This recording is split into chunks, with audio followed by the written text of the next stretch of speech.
এবার চোখ রাখছি বাংলাদেশের দিকে, কারণ হাসিনা একটি ভিডিও বার্তা, একটি অডিও বার্তা দেয় দ্বিতীয় বর্ষপূর্তি। কারণ গত বছর আগস্টেই দেশ ত্যাগ করেছিলেন হাসিনা, আর তার ঠিক দ্বিতীয় বর্ষের দিনই হাসিনা একটি অডিও বার্তা প্রকাশ করে, যেখানে তিনি সরাসরি বলেন যে তিনি দেশে ফিরবেন, অর্থাৎ বাংলাদেশে ফিরবেন।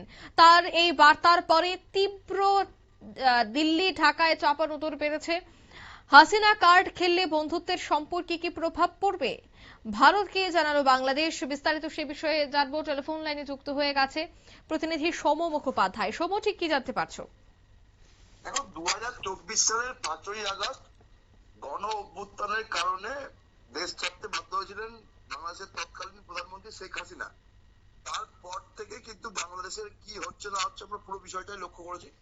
বর্তমানে বাংলাদেশে বিএনপি সরকার প্রতিষ্ঠা হয়েছে এবং তারপরে গত বুধবার 2024-এর 5ই আগস্টের বর্ষপূর্তির দিনে, মানে 2026-এর 5ই আগস্ট, সেই দিনকে কিন্তু শেখ হাসিনা প্রথম প্রকাশ্যে তার অডিও বার্তা দিল্লির একটা অনুষ্ঠানে তিনি দেন এবং সেই অডিও বার্তায় তিনি পরিষ্কার করে দেন যে বাংলাদেশে বর্তমানে যে অবস্থা সেইটা গণতন্ত্রের পক্ষে কাঙ্ক্ষিত নয় এবং তিনি ডিসেম্বরে দেশে ফিরবেন বলেও তিনি জানিয়ে দেন। এরপর থেকেই কিন্তু ঢাকা এবং দিল্লির মধ্যে টানাপোড়েন এবং চাপানোতর তীব্রভাবে বৃদ্ধি পেয়েছে।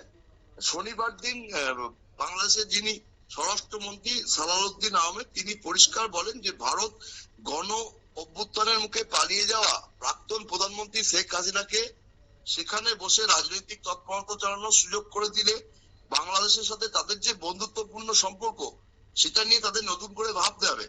মূলত তিনি একটা হুঁশিয়ারি দিয়েছেন যে ভারত যদি হাসিনা কার্ড খেলে তাহলে ভারতের সাথে যে বন্ধুত্বপূর্ণ সম্পর্ক তার মধ্যে কিন্তু একটা ব্যাপক বদল আসবে।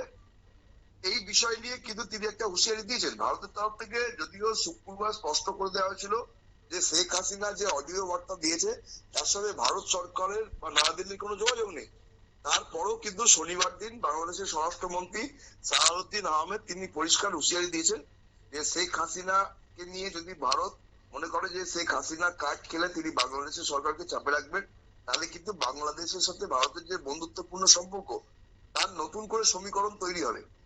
ইনি বাংলাদেশের স্বরাষ্ট্রমন্ত্রীর এই হুঁশিয়ারি পরে কিন্তু নয়াদিল্লি নড়েচড়ে বসেছে এবং আগামী দিনে মনে করা হচ্ছে যে আগামী 2-3 মাস কিন্তু খুব একটা ভাইটাল পরিস্থিতি তৈরি হতে চলেছে এই বাংলাদেশ সংক্রান্ত বিষয়।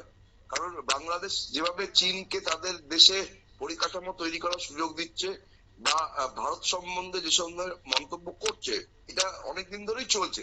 শেখ হাসিনা সরকারের পতনের পর থেকেই ভারত বিরোধিতা কিন্তু বাংলাদেশে বহু পরিমাণে বৃদ্ধি পেয়েছে। একদমই। আবার নতুন করে শেখ হাসিনার এই অডিও বার্তার পরে কিন্তু সেটা আরো চরমে উঠেছে। যদি এই পরিস্থিতি তৈরি হয় তাহলে দুটি প্রতিবেশী দেশের মধ্যে সম্পর্কের টানাপোড়েনে কিন্তু চরমে পৌঁছবে বলেই মনে করা হচ্ছে। অঙ্কিতা, একদমই, ধন্যবাদ। অর্থাৎ টানাপোড়েন শুরু হয়ে গেছে দু দেশের মধ্যে, চরম এই বিষয়টা নিয়ে এবার চিন্তা। বাংলাদেশের পক্ষ থেকে বার্তা চলে এসেছে ভারতের কাছে। সবটা মিলিয়ে এবার ভারতেও কিন্তু এই বিষয়টায় চিন্তায়। নিয়ে নিচ্ছি ছোট্ট একটি বিজ্ঞাপন বিরতি, সঙ্গে থাকুন।